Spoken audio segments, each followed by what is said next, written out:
Okay, you guys, let's do this. It's going to be so professional. Like, so professional. Here we go. Welcome to the Live Support Podcast with your hosts, Michele and June Colson. A couple of clean comedians who support each other and others through comedy's wacky and winding roads. I hope you're ready. Get set. Let's go. Since podcasts have a catchy tune, we wrote this song for Michele and June. Clean comedians are best friends too. Oh, it's so good. And you never know what they'll say or do. Here we go, sing with me on Live Support. With Michele, who's really short. We'll have a ball. With June, who's really tall. They have fun. Interviewing comedians on Live Support. With Michele, who's really short. Now they have their catchy tune. If Michele jumps high, she's eye to eye with June. Let's be clear, June's tall and Michele's real short. And now it's time to start Live Support. The Live Support Podcast is brought to you by the Hot Breath Comedy Network. Wow. Hey, welcome to the award-winning Live Support Podcast. I'm your host, June Bug Colson, here with Michele with one L, Trisha's sister, Robin Colson, Corey's friend. Do not call me Shelly, Michele and June. I made it. Oh, girl, you had me nervous. No, I nervous. didn't. You see, they're worth it, though. Look how cute these earrings are. Okay. Oh, yeah. Little sparkle. I can't do it, Michele. I can't do a podcast without earrings on. So, welcome to Live Support. I just ran all the way across my house. We bought a smaller home, but it didn't feel like it just then. I was like, there's guys working in the backyard. We're having a pool put in. And as I'm running, like I can see them out back and I'm just like jogging through the house. Looking ridiculous. Michele, your face froze with your teeth like sideways, like a dog growling. I'm having a big ADHD day today is all I'm saying. So, okay. How we doing, Ben Deucin? You good? Yeah. I'm good. That threw me for a loop there that you're like, okay, I'll be right back. And you were gone. And I'm like, am I playing the longer song? Because, our last episode, it was the really, really short song that I stuck on there. And I don't think it was a really short song. It was a really fast song. You did Alvin and the Chipmunk style. And I think every episode, at least for a little while, I'm going to be like, what song is that? What are we doing? Yeah, no, it was shorter. So it's the same song, just it was sped up because it was like 50 seconds versus this one's like a minute and 6 or 7 seconds. So it's a little bit longer, but I wasn't 100% sure which one I hit when I like, sure, let's start. So anyway, so I know you were running, got your heart rate up. Watching you leave, my heart rate went shoop. This is good. So the podcast is good for our health. We don't even need to work out. You can just stress out over me and we're good. Dude, I'm so excited because we have our first guest of the season, guest plural. But I'm hoping you didn't run them off, Michele, because like we like to hang out. We talk to our guests a little bit before the show starts and they get to learn. They get to learn, Michele, that you're the ornery one, not me. What? Not me, the inappropriate one, the needy one, the one that's like, did you send me this and this and this? I feel like I'm the angel today. I get to be. Yeah, but at least I have a little Jesus with me. What? Yes. Michele, once again, Michele is always using visuals on an audio podcast. So yes, you can watch us on YouTube, but most people listen. And Michele had little tiny Jesus. Can you say plural Jesus? Is that sacrilegious? Like there's only one. I don't know. Well, actually, if you look at the Bible, when they said, when Pontius Pilate was like, who do you want here? Do you want Jesus Barabbas or Jesus of Nazareth? They had a choice there. So it was a very common name back then. So anyway, that is true. I don't know. That's true. But, a lot of people don't know that. Yesterday I was talking to my dad and Hot Dog took him to the doctor. And so he was telling me about how he was reading Genesis the other day. Now, a lot of people might be shocked that Hot Dog randomly will pick up I know he will randomly pick up the Bible. He will read things, and he asked me, questions about what he read, as if I'm like a Bible expert. I know, and I love the Word of God, but I'm like, dude, don't let me get you twisted. So I get to learn as he's learning too sometimes. One time he asked me if there's a laundromat in heaven. He's like, with all those white robes, like, how do they keep them white? Like, it's a great question, Hot Dog. It's a great question. See, I would think that his first question, or one of his questions, would have been, so when Eve made the clothes, do you think those were itchy? Maybe, maybe, or maybe you're just back to laughing at me for my poison ivy. I'm not sure if that's a callback to last episode, where you laughed at me having a sunburn and poison ivy. That's okay. That's okay. But listen, we did talk about, we talked about my dog Reggie passed away, and Daddy loved Reggie so much, but we decided that we know for sure that that animals go to heaven. And here's why. Because Adam got to name the animals. And Dad said he would never let me name something that he wasn't going to let me keep, right? And that I wasn't going to get to love forever. What about that? Okay. Pretty smart, that Hot Dog. I'm like, I think that's absolutely true, because I have 2 chickens in my backyard right now when we bought this farm, only because I named them, and Jason couldn't let them go because he knew I gave them names, and now they're mine. So anyway, a little wisdom from Hot Dog today. That's a little bonus wisdom. So any wisdom for us before we pop the guest on today, Michelle? What's your wisdom? I've got something. Okay. So I read a quote from a Bible teacher. His name is Doug Jones. And I thought this was very appropriate. He says, what we're worrying about the most reveals what we're trusting in God about the least. And it was pretty deep. So if you're worrying about something, you clearly aren't trusting God about it. That's what I'm just saying. So anyway, all right. Wow, that's painful. That wasn't funny or fun at all. Oh, you wanted something fun? Oh, sorry. No, I mean, I'm here for the comic goofy people want to know what's wrong with me. That's why we're co-hosts. And you're here for like actual quality content of the podcast. So it's good we have co-hosts. But hey, okay, so today we have not one, but 2 guests on our show for episode 2 of the 6th season of Laugh Support. And Michelle, put Jesus down and let's get focused, okay? Those are 2 of them. Jesus, the plurals of Jesus. And tell us who is on the show today. Okay, so our guests today are comedians, marriage educators, and authors. They travel across America on cruises, and they are they blend like a tag team humorous and very candid storytelling about proven marriage principles, so they can help couples restore hope and build stronger and more joy-filled marriages. So they have this podcast called Really, Marriage Can Get Better. Oh, wait, I was just not doing with a question mark. Really, Marriage Can Get Better. Our guests are the founders of the Brighter Marriage, the 501c3 ministry. So let's welcome to the Laugh Sport podcast our friends, Richard and Sheri Bright. Yay! They're here. Okay, so that whole earring thing, June, I can totally relate, girl. Tell me that was worth the run, though. It made the whole show. That's the show. Like it would have been like a big flop without those on. I was telling Michelle when you were running through your house. Oh, those are so pretty too. When you were running through your house, I keep an extra pair that I got at the dollar store, a gold and a silver, that I have in my car for church, because inevitably we will be halfway to church and we're like 30 minutes away. I don't have my earrings. And I'm like, you don't understand. That's like not having on your freaking pants for you. Okay. Like that's like missing a tooth, like I have to have my earrings on. And I always say women are like bass. If it's shiny and pretty, they want it. Yeah. Ooh, like sparkles. Yeah. It's just that's us. Yeah. the shinier, the better.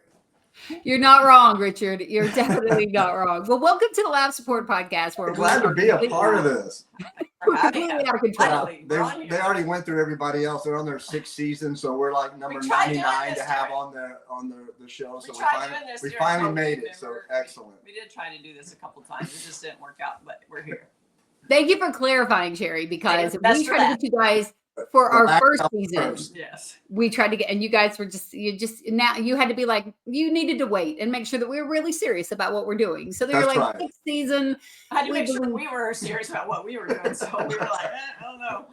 We were holding out to make sure that your marriage was still strong. Yeah. And congratulations, you're the 90th guest. Woo! What? That's amazing. You know what? That's the key is the consistency, and because that's what I see mainly with most things like this. Yeah, I get It's most of like, my marriage information from 90 Day Fiance. So 90, it's all working out. That's No, perfect. if you think that's a lie, that is so true. This man loves 90 Day Fiance like it's his job. I have no idea about it, and he knows all the characters. They're like his friends. They even send him birthday messages like on TikTok. Craziness. It's fun. Really? Yeah, it's weird. Angela, Michelle has a you question. go, girl. Michelle, yes, your question. I've heard of PX90. What is 90 Day Fiance? I've never heard of this. What is You this? gotta be kidding. 90 Day It's a Fiance reality is show. a reality show where they find people, In usually America. abroad. They'll find people in America who want to get married, and they find somebody abroad, and they bring Okay, them wait, back wait. over. He means overseas, Abroad. Michelle, not abroad, like a No, chick. if you've ever watched it, Some of them there are Oh. broads. There's some broads on there. broads, All right. Okay. And they bring them from another country, and then they have to do a K1 visa, and they have 90 days to get married. So And it you is don't know one if of they're- the #1 shows. Yeah. And you I- don't know if they're doing it to get the Yeah. visa or if they really fall in If they want love. a And green sometimes card they or- have like there's so many cultural differences. Sometimes people like are living on mats with chickens in their house, and then some are living like really posh, and then they have to mix them together. And sometimes they don't speak English, and it's just really crazy. Yeah, it's very diverse, that's Yeah, for sure. yeah. And there's a wall between them. Oh, sorry. Yeah. It's not a Christian show, but it's not a bad show. It's like a Yeah. PG-13 show, but it's like okay. All right, Dave. Okay. All right, Dave. So there we go. That's Yeah. a little tidbit about that y'all probably don't need to know about Pastor Richard, but We learned a lot on Laugh Support. We definitely learned a lot on Laugh. Yeah. You guys. let it. We're not So afraid. in between my Bible reading, Yes. Yes.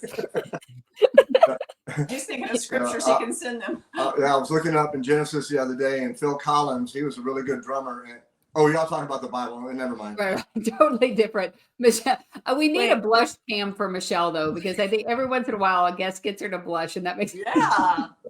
A blush cam, that'd be great. that'd be good. Oh, That would be good. no. Speaking of blush, I forgot to put my blush on. I'll be right back.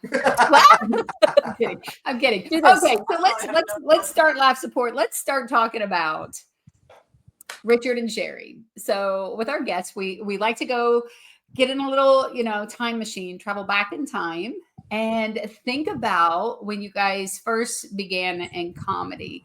Michelle was actually one of the first people in my life to support me as I was doing stand-up comedy. So that's how we got the name Laugh Support. And we know that, people have different journeys. So when you think about when you guys began in comedy, who was there for you? What did that look like? Did you have laugh support? So can I preface it a little bit with, because I think our story is a little different than people that just decide to go start doing comedy. Like we weren't planning on doing comedy. Richard and I were newly married, and we were volunteering at our church, teaching marriage classes. Like we were just kind of actually we were just volunteering and passing out flyers. And then they needed somebody to fill in one Sunday. It just kind of evolved, like it was very organic, and we had no business doing it. Richard and I were a super hot mess. Like I'd been married twice before. What? And he'd been married before 17 years. So here we're married, like we were a hot mess, but we were partying a lot. We were fake Christians. We were going to church, but just like smoking cigarettes the whole way to church. So anyway, so started teaching these classes. We got a badge. We thought, oh my gosh, now we're Christians, at least on Sunday. And so the more we told our story and the more authentic we were, because it seemed like everybody that was teaching the classes were perfect. Like they all had pastors' Their kids. feet didn't even touch the ground. They just floated everywhere. And it wasn't like they were fake. It's just they had a different background than we did. And so we were just like, oh my God, we're like the black sheep. And then we would just start telling little things about our life, and people started laughing about it. And we're like, this is like It was bad. horrible because at first they're Yeah. like, They're We told them laughing about at that, us. and they started laughing at us, But we kept doing it, and the classes kept getting bigger and bigger. And then the teachers said, "Hey, could y'all not be so?" Because they're just wanting to come to y'all's class, and we need them to come to everybody because this is, So people were like eating popcorn, going, Yeah, "What's yeah. the next episode in this life of theirs?" Like nobody could believe. People would ask us if it was real, and if the stories were real. But bad decisions make funny stories later, and so we started realizing that we could teach these classes and put this comedic spin on it, and people were able to stomach things like pornography, talking about drugs, talking about just living in the world. Living in the world. Yeah, trying to learn about Christ, trying to become as a new believer, and you're being fed, like they say, you're drinking the milk, right? Because you can't process meat yet. So we were in that we were like process, bottle feeding them. Yeah. But we had just gotten. We were just like we would always say for the longest time that we were a chapter ahead of y'all. Like it's not like we were all healed and we were these Christians. We were like literally reading one chapter ahead of them, going, okay. Funny story about that. When Sheri was telling, she'd be like, guys, sometimes we're just one chapter ahead of you. And I thought, oh, that sounds so good, right? Well, like 2 or 3 years into it, it just came to me one day while we were teaching, and I go, sometimes we're just one chapter ahead of you. And then Sheri after class goes, Richard, I think we've done this long enough that we're a couple of books. So I wouldn't say one chapter anymore because it makes it sound like we're still right there. Yeah. And I go, oh yeah, that's great. I'm like, I didn't think about that. So I told y'all that story for a reason, because that kind of kick-started it. So then we were like, man, we were onto something. Like that's what we kept thinking. Then we were looking up, are there comedy couples out there that do this? Like I think we could, because people were saying, man, you should have come to our church and do this. Or we have a friend that would probably love to hear y'all's story. And then they were having this, it's called R&R, which was like a marriage retreat. And they were like, can you guys come in and kind of tell your story and be funny? And that was in 2009. And so we got on this stage and it was the most embarrassing, like people laughed like crazy. We had no idea. We had the worst stage fright. Like it was terrible. I especially did. And then I told Richard, I think we need we're onto something. So we took a comedy class and we signed up for a local thing. It was 6 weeks. But what made me feel good at the end of that, Ron, the guy, him and his wife Diane, that were putting on the R&R, they said, okay, so-and-so's out, you guys are in. Y'all are there next year. So we're like, we're famous. Yeah. That's what we thought. There was like 100 people. We're like, we're famous. And they were, of course, and these are people we knew. So of course they're not going to say anything negative, right. But we thought we were ready to go on stage. Like we didn't know anything about open mics. We didn't know anything about stage time. We needed to get a manager. We thought we needed a manager. Not kidding. So we went to a comedy class just to kind of get comedic timing. And the guy said, you guys are very organic. Y'all have something and it's clean, which is very hard to find clean comedy. He said anybody can have shock value and throw some dirty words and, throw some crude stuff in there. But you guys were like really organically just talking about your life. And so, I don't know, we were so puffed up. We were like, so then I found the CCA, the Christian Comedy Association. And then we found that other people like us. And then we had a tribe. And yeah, so that's how it started. Ron and Diane were teachers at Lakewood Church, and they just gave us a 30-minute window, and that's how it started. Sorry, that's a really long answer, but that's no. Yeah, so it sounds like you at least had a church community that was encouraging you, that were kind of looking out for you, and they saw this thing. And clearly what you guys had, the humor, but also I think people just connect so well with what feels genuine. When it feels like somebody is just really being real, it's so much more digestible. When it feels real, and when we lace it with some humor to allow people to kind of not stay in the hard part the whole time. It allows us to do that. I can tell you that one thing it was great having people that loved us and encouraged us. It got us to kind of get over that hump, but it was also detrimental to us because then we went to the CCA the first time, and then they had this like get on stage and do your 2 minutes and all these things. We had never been around I didn't know who Shonda Pierce was. I didn't know who Tim Hawkins was. Like I saw Tim Hawkins the first time at a comedy at the CCA doing a little skit, and I was like, oh, that dude's funny. Like I need to be his manager. Like I didn't even know who he was. We had no idea about anything in comedy. I wonder if Richard Pryor's going to be there. We know those kind of things. We know the bad stuff by heart. You know, we grew up on Cheech and Chong, so like we knew Right. about that kind of comedy. But then when we got there and realized that we had no clue, and what we thought we had was a joke, pretty much. That's pretty much kind of how we felt. Like we suck, and it was hard to come back from that at first, because it was great to meet these people in this tribe, but then we're like, they're all really good at this, and we don't even know what a setup is. We don't know what a we knew what a punchline was, but we didn't know what a premise was. We still don't, but that's okay. We just do it, you know, like we just. So that was interesting. It's funny how you like go, you like move forward. Michelle, did you do that where you like, as Sheri said, she was like, okay, we're funny, we need a manager. Like, did you do that when you first started comedy, feeling like you were grasping at stuff that was not even necessary until you actually had something to manage? Yeah, I'm still grabbing at that stuff. My first title was Queen of Clean. And then I met Shonda Pierce. I was like, okay, that's not good. So I took that off. Yeah. So all the things. I do remember coming down to Houston, because you guys are based out of there, and doing a show with you guys. Like that was that 2009, 2010? That was probably like 2012, probably, or 13. 12. We didn't start coming to the CA till 2010. I don't remember what year. Yeah, I remember that, and I remember watching you guys up there, and I thought you guys are so cute and so funny.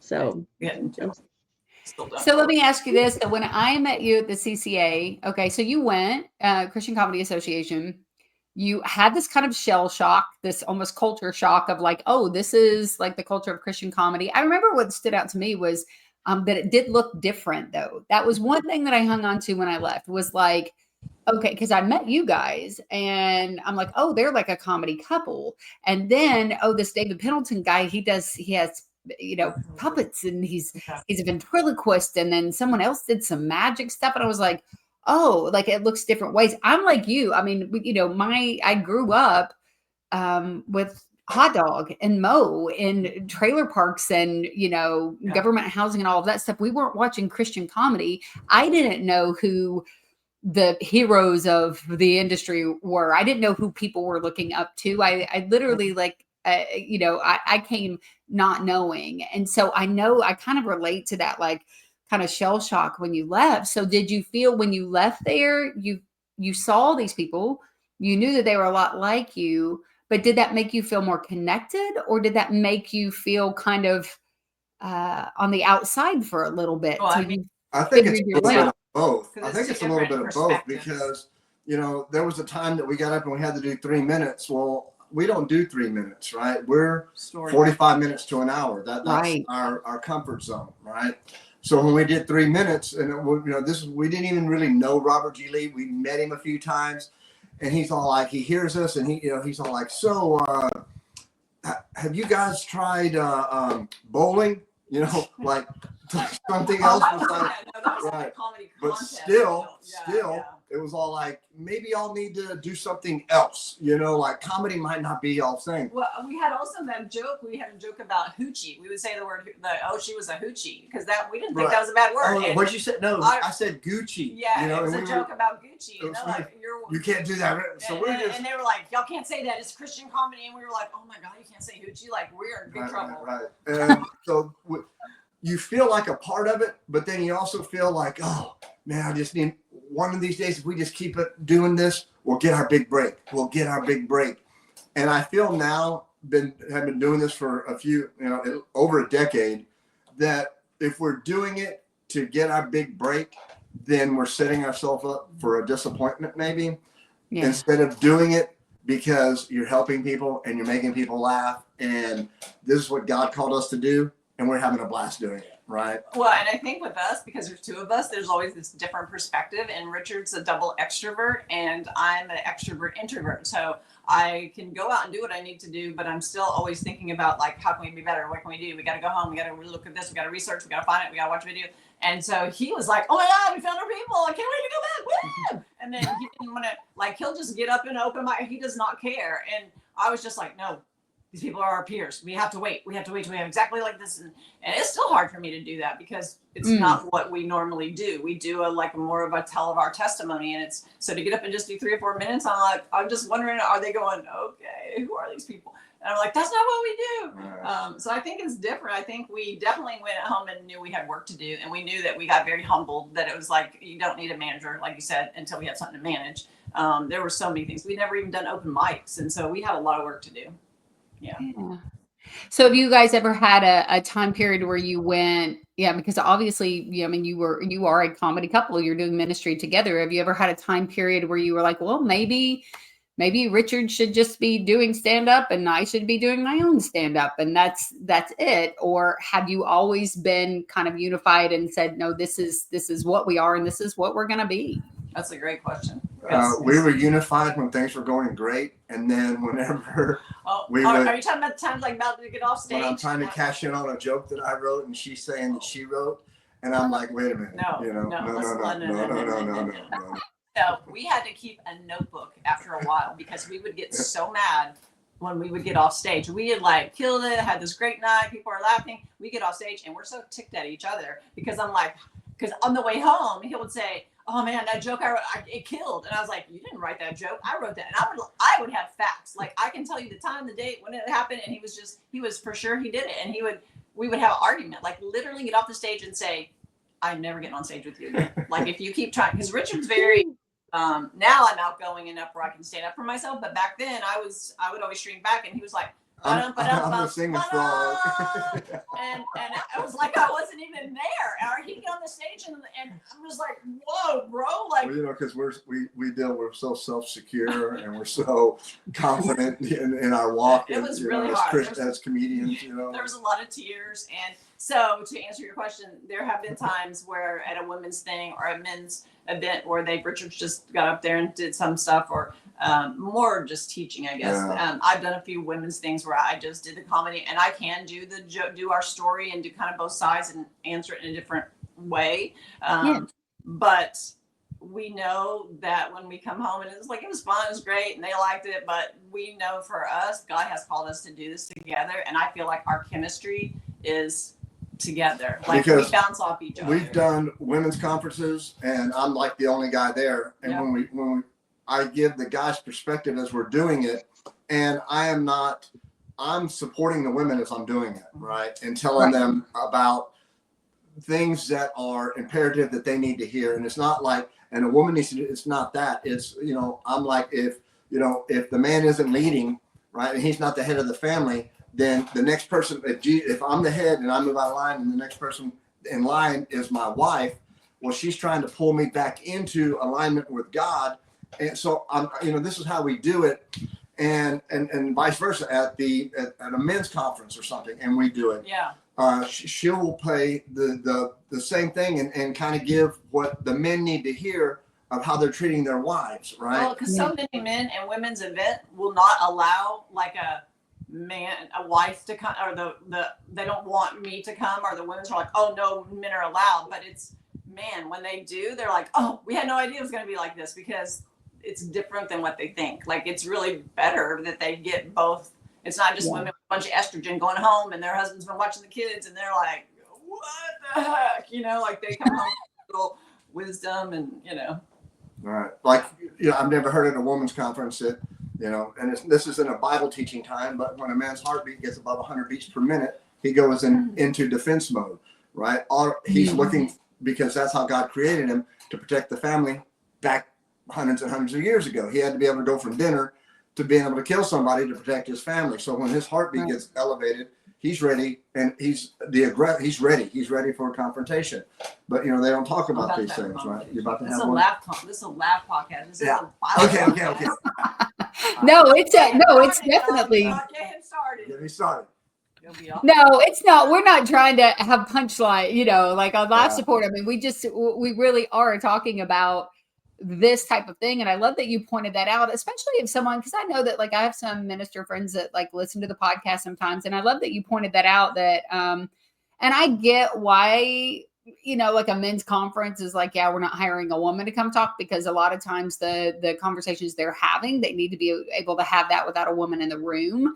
However, I think that what you guys bring to the table is just so powerful, that it is great. And then, as you said, Richard, to have that man's perspective in there, and like, because sometimes we are so blinded by our hurt and our pain and our experiences that we can't hear it from our husband. Yeah. But we might hear it from a husband that we're not feeling defensive about, that we're not feeling some kind of way about. It's the same reason why, like, your kids, you tell your kid something, sports. My boys were athletes.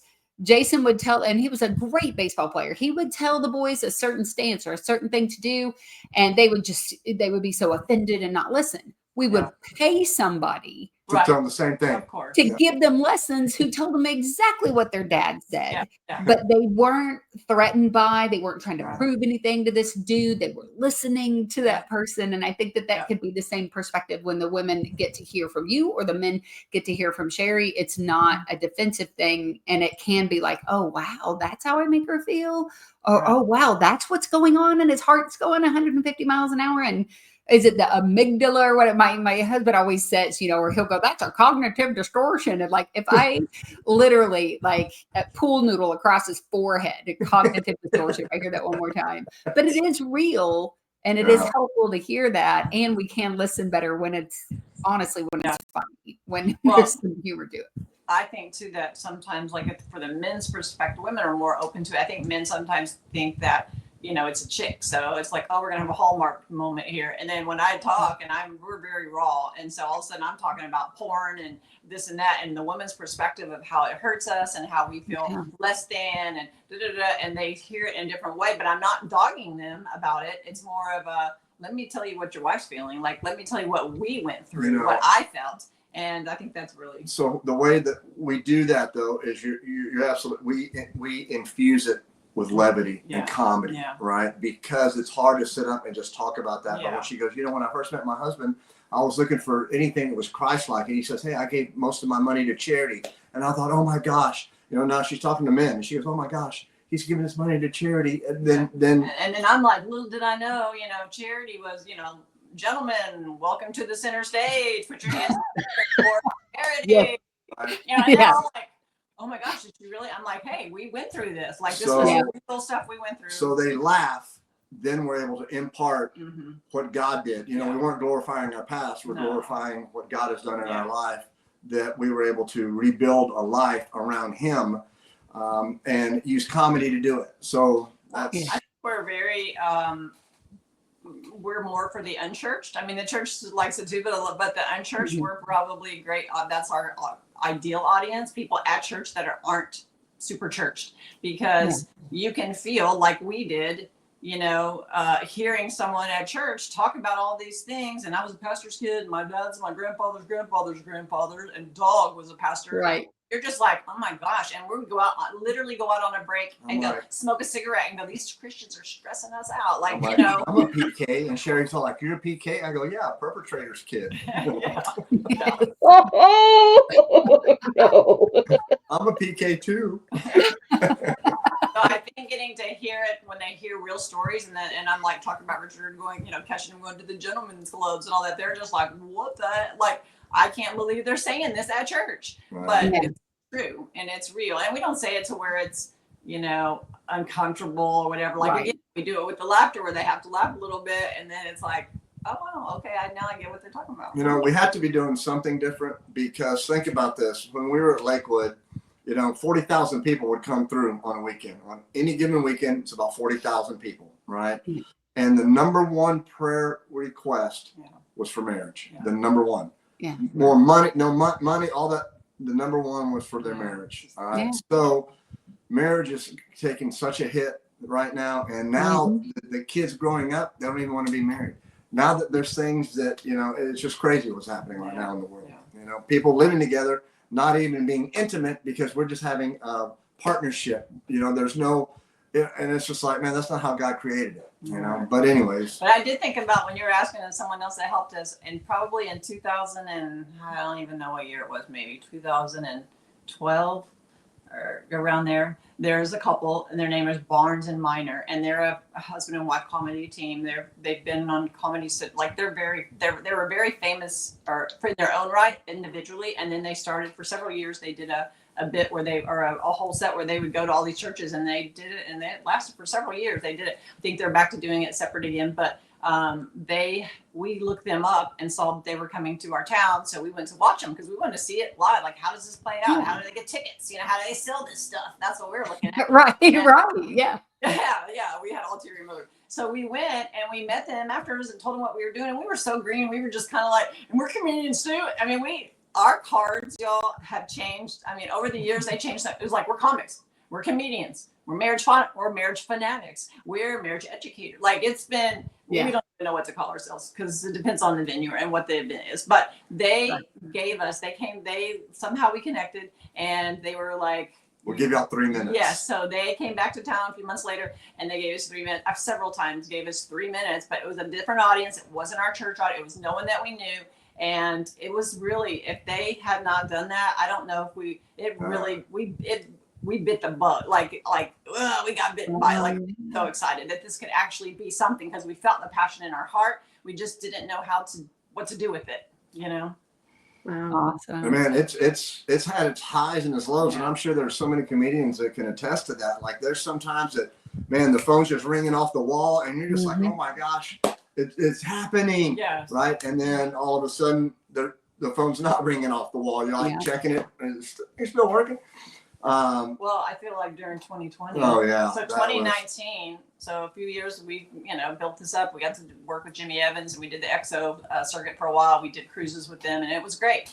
All marriage, marriage related. That's our sweet spot, is married couples. And then 2019, we have basically, I think we had 6 weekends out of the whole year that weren't filled, and then we, on purpose, because that's where we wanted to take off. But other than that, we were slamming it. Like, we knew we had goal posters we had made that 2020, like 2020 vision, baby. Like, Yes. this it. What This is could our happen thing. now? Yeah. What What could go wrong? What the Lord did, the man can't stop. Don't say that, because then freaking COVID hit. And like everybody else, we crashed, everything just started tanking. And then I think we went through our own mental stuff because of COVID. Like, we all went through it, but everybody went through a different perspective, but the whole world, every single person was affected. So it's kind of hard sometimes to talk about it, Right. because you think it happened to you and it feels so sad. And you're like, it happened to everyone. People lost people. Like, we're crying about our freaking comedy, but it was real. And it was we grieved a lot. Yeah. And then we went through that, and then, after the morning, we were just like, okay, the passion didn't die. Maybe the phone calls died, maybe the bookings died, but the passion we had didn't die. So when God sparks and God gives it to you, he doesn't take it away, right? So we still were like, all right, it's time to get back out there again. We've licked our wounds, we've healed. Well, let's get back out. This is part of our testimony and our story. And then we did that, and we were so ready, and we were like, the reason God didn't let us get out there for those few years, like really out there, is because he was working on us. And we weren't ready for fame. Like, we had all had this whole thing, like, we knew. And then we are ready now, Lord, send us. And nothing. Like, and then you have to start all over again. Lord, you might not have heard me yesterday when I said send us, but send us, like, but week send later. us some people, like, because people will tell you, Sheri, nobody's coming. Like, no one's coming. You're gonna have to get out there and do this yourself. And I was tired. Like, we had worked this thing for many years, and I was exhausted. And our kids were going off. We were empty nesters, and Richard and I are in our 60s, and so it was like, do we want to keep freaking doing this? Do we want to do this? But we know that it's there. So now we've been going through all these different phases of grief, I think. And now it's like, okay, we hired a marketing company. Like, we have a new logo, we have a new website, we have a new studio. Like, we're ready. God is putting all the right people and lining it up. So God, send us again. But we don't feel like it's like before. We just want to be, how do you get famous? How do you get out there? Right. Now it's like, you know what, Lord, whatever it is, like, we are okay with it. God, you're enough. Yep, You're enough. You're enough. You put it on our heart. make a way where it seems like there's Yeah, no way. yeah. You know, go before us. Yeah. You know, don't. Michelle and I have that talked was about this thing. before. We Yeah. used to get Yeah. so far out in front of God, we're just like, Right. I know He was with us. Where is He? You Well, know. we would pray and then not wait for the answer. Like we were like, okay, thanks, praise the Lord, thanks for hearing me, and see you later. I got to go take care of this. Right, right. And like literally, like we could do it better. Lord, you take care of that busy stuff that you got to do with the countries and all that, making peace. Oh, we got this in. We got it over here. You know. No, that's a great point. Like I've definitely done it. Have you done that, Michelle, where you prayed for something and then you didn't give God time to answer? And if somebody was like, "Oh, Michelle, but did you pray about it?" Wait. I'd say yes. You're supposed to wait for him to answer? When? What? I do have a very important question though. So like if you were, well, I'm just wondering, are you guys ready to get back out there? Absolutely. We're Yeah. super excited. Just to look. I mean, yes, we are. Yes. Actually, Are So you- humbly. we're very humble now. We wear a sash that says most humble.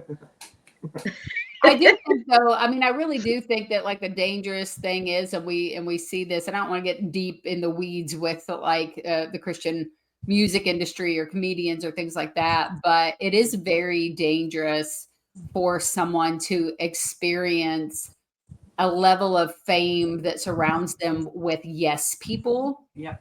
And not people, you know, because, you know, if you guys are bringing me along, right, and you've got a, 50 city tour and you're going to have Junebug Comedy come open for you, right?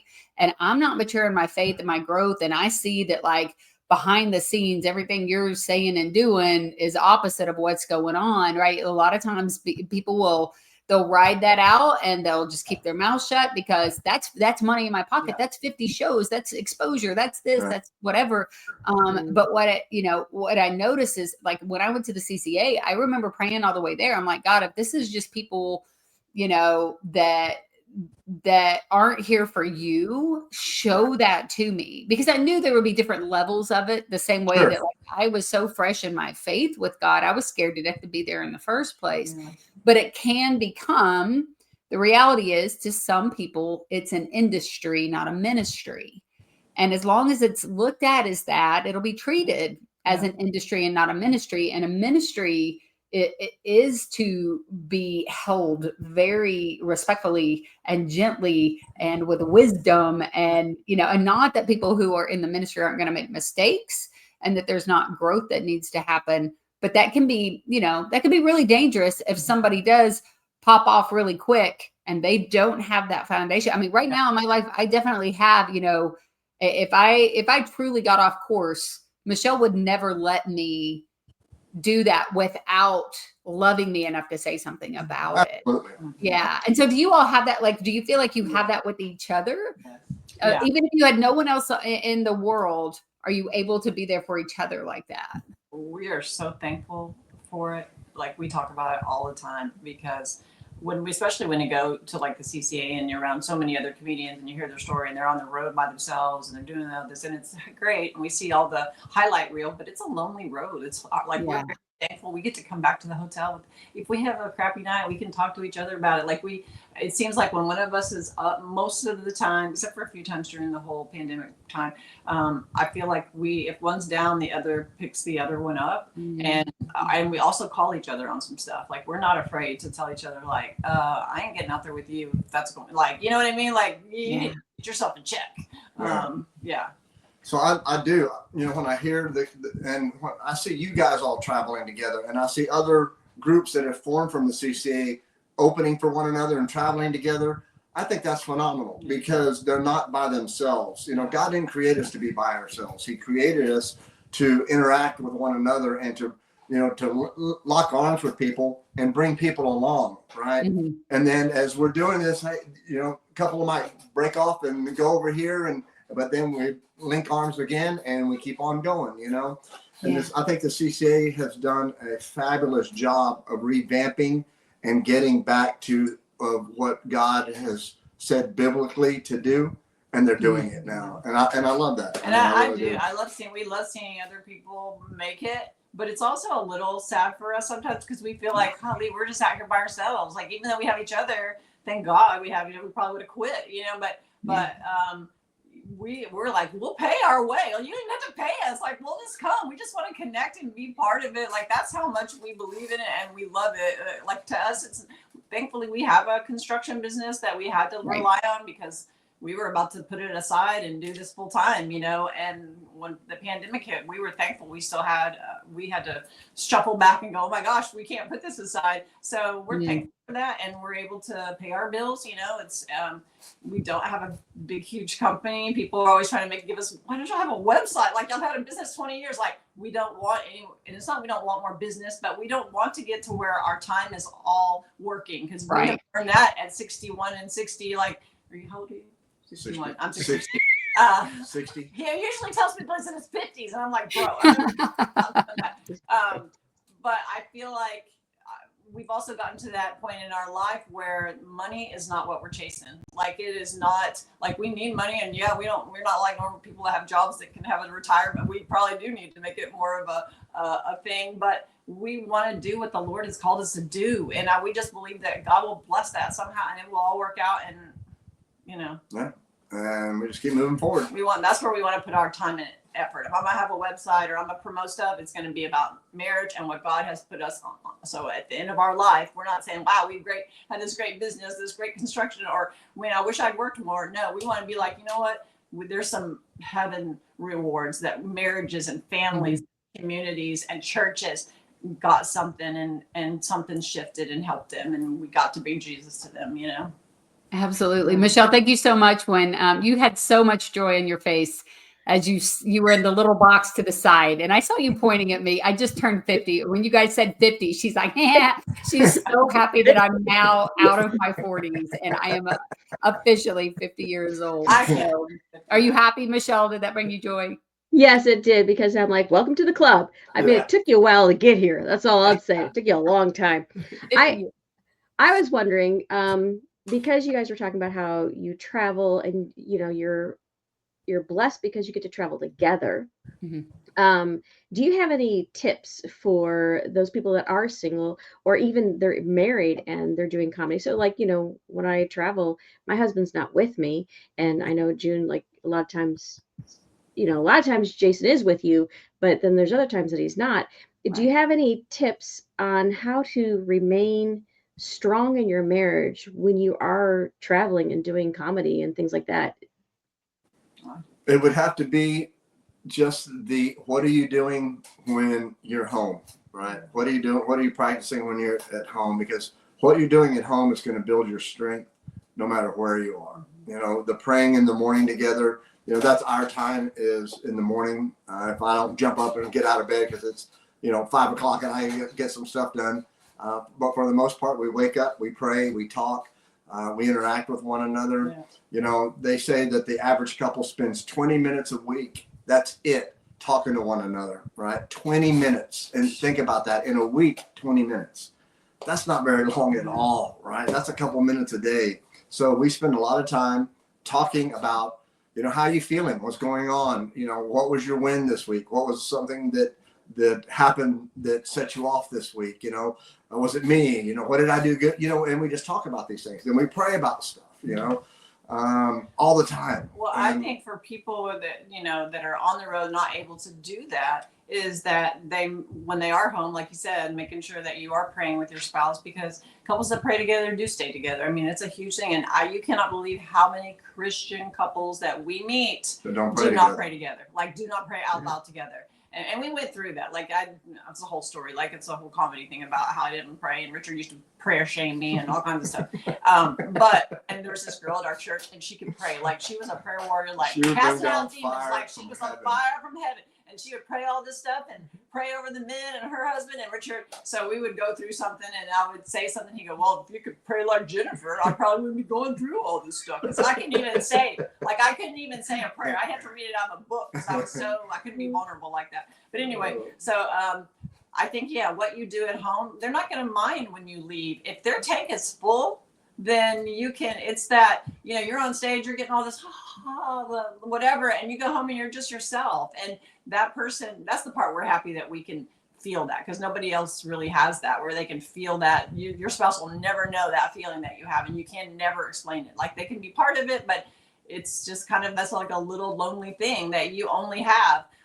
But you have to kind of take that ego off and go home and go, now I'm just Sheri, you know, or now I'm just June or Michelle, you know, like you can't be June, the big famous comedian, you know, like they don't care. They're like, could you wash some clothes and fix some dinner, you know?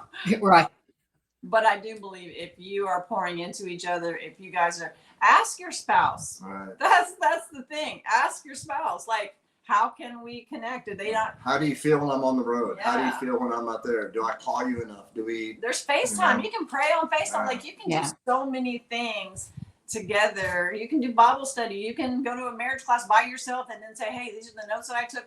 Let's talk about this. Just think about it. In marriage, it's hard to connect in marriage When you live anyway. in the same house. when you live in the Right. same house. Yeah. So when somebody's gone, it's even harder, Mhm. you know? But I think you can be more intentional because you Yeah. know, you don't just take it for granted. Like when you're at home, it's easy to just kind of get lax. But if you're doing that and you're doing it intentional, because I've seen a lot of marriages, you know, go to the wayside, and Mhm. it's because the woman's doing her thing, the man's doing his thing, which is fine. We're at a point after 22 years that we do have our own interests, but we also have things that connect us to keep us grounded. And you know, when you're home, or Like when you're I'm home, gone 2 or 3 days, I cannot if he wait to goes get home. hunting or something. I can't wait to get home, you know? And And I'm like, you're already home? Like, I still got some more girl time left on my watch. Yeah. But it wasn't always like that. There was a time I hated when he left, and I would feel like he was, and this was just to go hunting with his friend. I would feel like, you know, you care about that. It just felt like that was a priority, or it's something over me. And once we got in a different place, then it was like, okay, you can go. I'm gonna go be me. You go be you, and we're gonna be back, and we're cool. But it really is, talk to your spouse. You've got to communicate. What does that look like? Because to one spouse it might be one thing, and to another spouse it may be a whole nother thing. And don't assume that you know. Don't your spouse. We are evolving in our marriage all the time, and every time you think, okay, I know how they are. I know how they're going to react. That's when things change, and we're growing. You know, we're changing. Yeah. Never assume that you know what your spouse is. Now, there's certain things I know. Okay, he probably didn't really like a lot of mustard on his sandwich, but there's things all the time that I'm like, I didn't know you thought that way. You know, I didn't know you felt that way. And he's like, you know, I had a revelation of something when I was a kid, and I realize now that, oh, okay. So Right. yeah. I love, Richard, when you said something about like what you do at home, right? Jason and I listened to Pastor Richard Ellis. He's out of Dallas, Texas. We love Richard, and he always says that phrase: "You can't cram for a crisis." And I think the reality is that if you're not having strength when you're home with your spouse, Yeah. how much more difficult is it Yeah. when you do go away, you know, to have some expectation that I'm going to be even stronger and better, you know, I'm going to be fine when I'm gone, when we're not putting in any effort together while we're at home. Jason and I do travel together most of the time. If we can, we do. And we don't, you know, there are times where I'm like, I don't want to go to Wisconsin for a week in February. Like, who's asking for that? But I don't have an excuse not to. If I'm writing that week, then I'm just going to hang at the hotel. But, you know, we do have that where we do a devotion. He has an individual one he does, I do one, and then we do one together.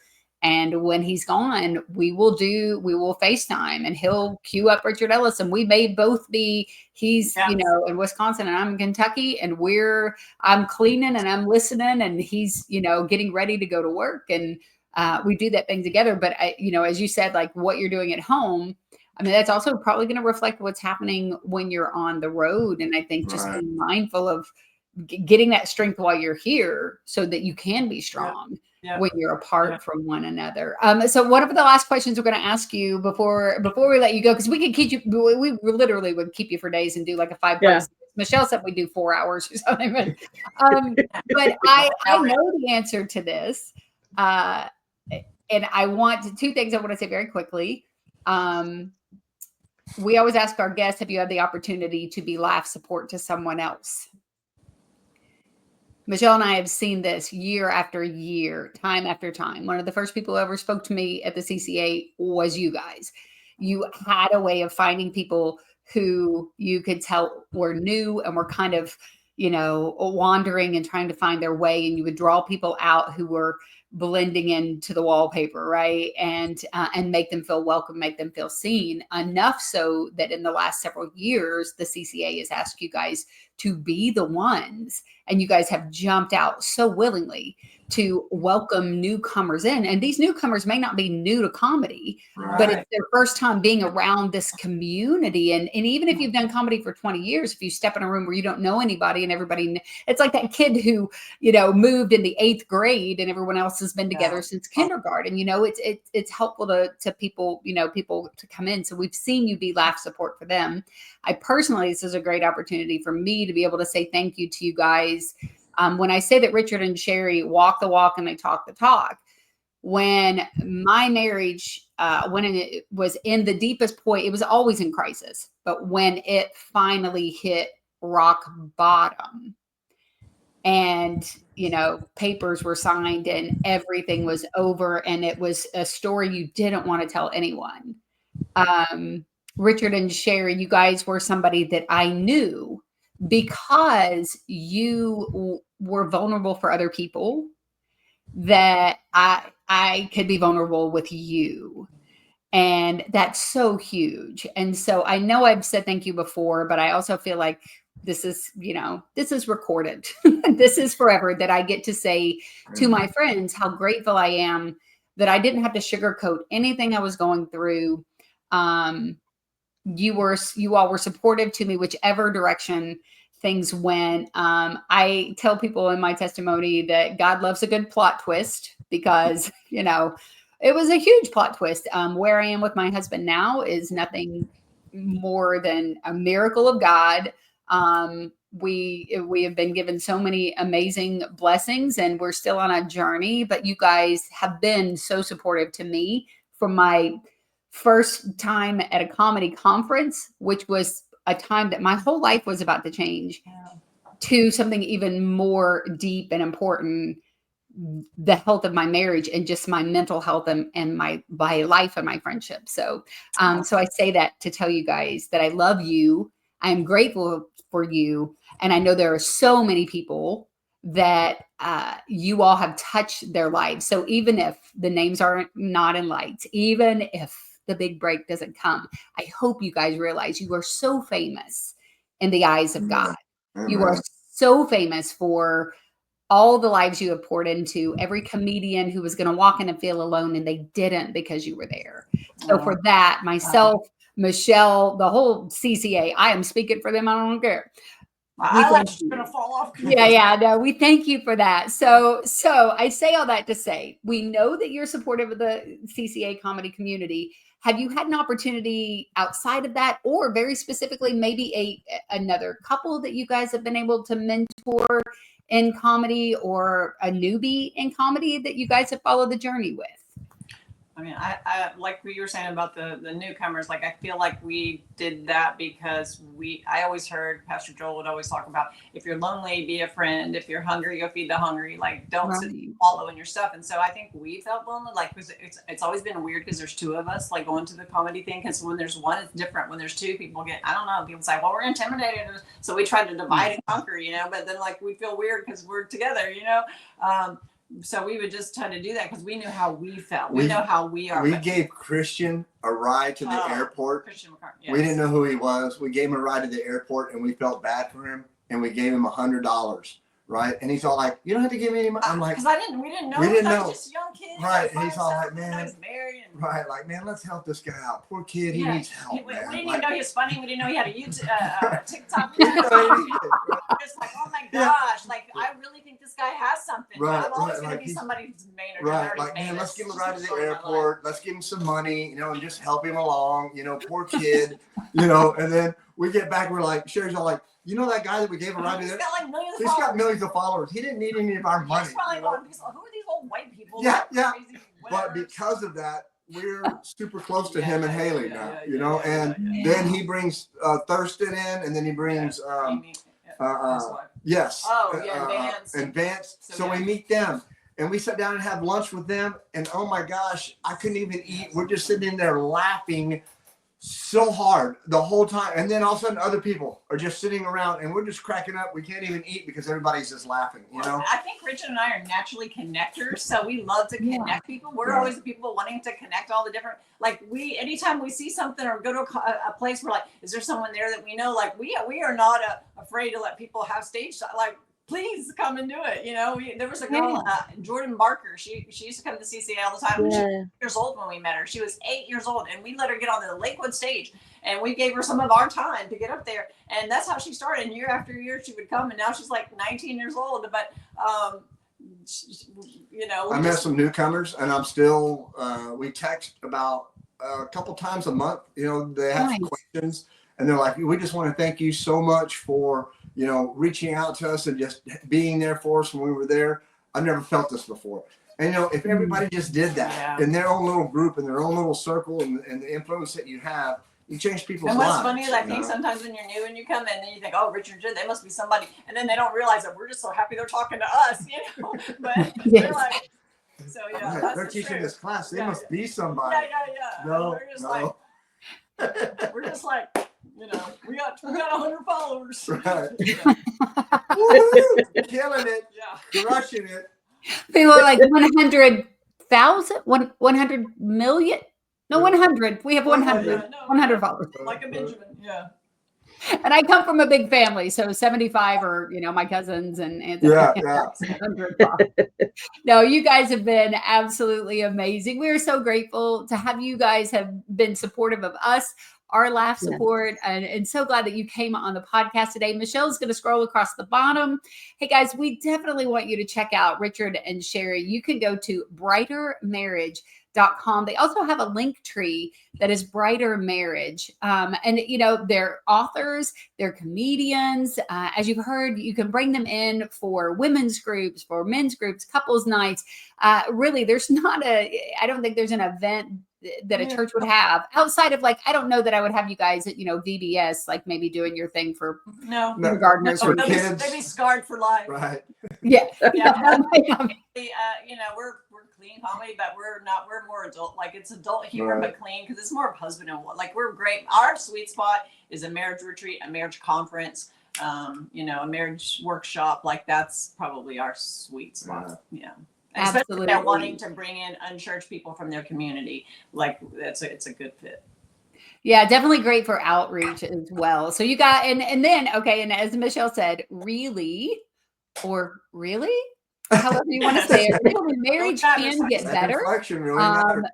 They've got that book. What else have we got, Michelle? Love Letters, a 20-day devotional, and Imperfect Dads, One Perfect Father. And that is as we were discussing before the show started, I say compilation, potato. Michelle, what do you say it is? Don't ask. I'm not saying it. Complication. I think Michelle said compilation or so. I'm not sure. Either way, Richard and some really cool dudes work together for that book as well. So you can find all that information. Check them out at brightermarriage.com. Richard and Sheri, thank you guys for coming. Michelle, any closing words for our friends before you kick them back to the green room? I have some goals now. I need to be intentional because if I want to be an average marriage, I need to make sure that we talk less than 20 minutes. So we got to get to 20 minutes. Right now we talk too much, so I got to bring it down. There you go. Same. I like it.